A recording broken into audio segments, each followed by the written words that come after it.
गांव में तो सब जगह अकाल की परिस्थिति हो गई है। लगता नहीं कि अब इस गांव में ज्यादा दिन रुकना उचित होगा। काम के लिए बाहर गांव तो जाना ही पड़ेगा। भूषण काम की तलाश में दूसरे गांव की ओर निकल पड़ता है। चलते चलते वह विजयपुर गांव में आ जाता है। वहां उसका रहने का कोई ठिकाना नहीं था और उसके पास कोई काम भी नहीं था। चलते चलते वह एक अमीर किसान जगत सेठ के पास आ पहुंचता है। सेठ जी, मैं भूषण दूसरे गांव से आया हूँ। हमारे गांव में अकाल की परिस्थिति हो गई है। लोगों के खेत सूखे पड़े हैं। गांव में बूंद बूंद पानी के लिए लोग तरस रहे हैं। अगर मुझे आपके पास कुछ काम मिल जाएगा तो बहुत कृपा होगी बड़े भाई। अरे रे, लगता है तुम्हारी हालत बहुत खस्ता हो गई है। ठीक है, वैसे मेरे पास एक काम तो है, पर लगता नहीं कि तुम वो कर पाओगे। सेठ जी, आप चिंता ना करें। मुझे आप कोई भी काम दे सकते हैं। मैं वो काम पूरी मेहनत और ईमानदारी से करूंगा। अच्छा ठीक है भूषण, तो कान खोल कर सुन लो। मेरे पास 50 गायें और 50 भैंसे हैं। तुम्हें हर रोज उन जानवरों का गोबर निकालना होगा और रोज सुबह शाम उन्हें चारा पानी देना होगा। महीने के आखिर में तुम्हें इस काम के लिए 200 रुपए मिलेंगे। और हाँ, 2 वक्त का खाना भी हमारी तरफ से मुफ्त दिया जाएगा। बोलो, क्या तुम ये काम कर पाओगे? अरे बाप रे, 50 गाय और भैंसों को संभालना आसान काम नहीं है। पर अब मैं कुछ कर भी तो नहीं सकता और ऊपर से सेठ जी 2 वक्त का खाना भी दे रहे हैं। ठीक है सेठ जी, मैं ये काम कर लूंगा, पर एक विनती है।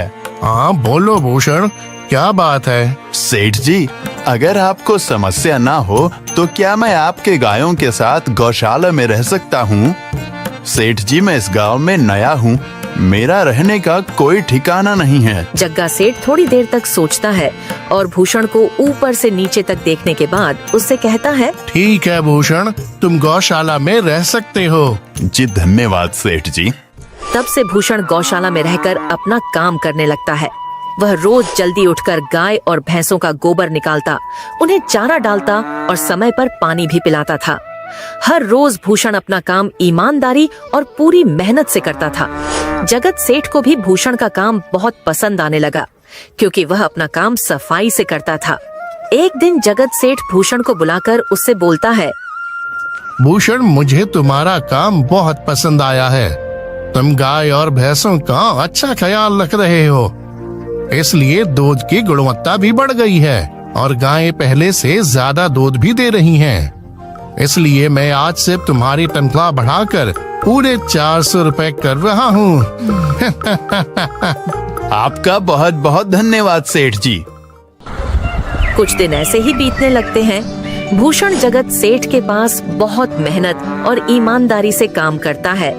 धीरे धीरे भूषण के पास अच्छा खासा रुपया जमा हो जाता है, जिससे वह अपने लिए छोटा सा रहने लायक एक कुटिया बनवा लेता है।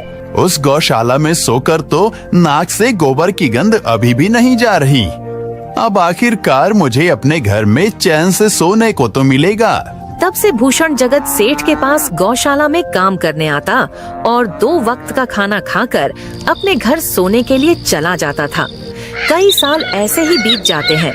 भूषण की मेहनत के कारण उसके पास अच्छा खासा रुपया जमा हो जाता है।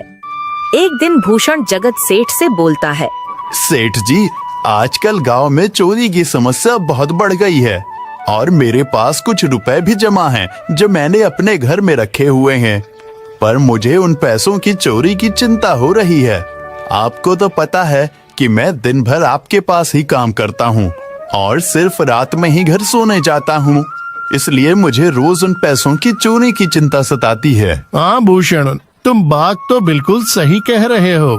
आए दिन गांव में नए नए चोरी के किस्से सामने आ रहे हैं और दिन भर तो तुम्हारा घर खाली ही रहता है, तो चोरी होने की संभावना तो जरूर है। जगत सेठ थोड़ी देर सोचता है और फिर भूषण से कहता है, देखो भूषण, ऐसे समय में तो गांव में एक ही जगह है जहां पर तुम्हारा धन सुरक्षित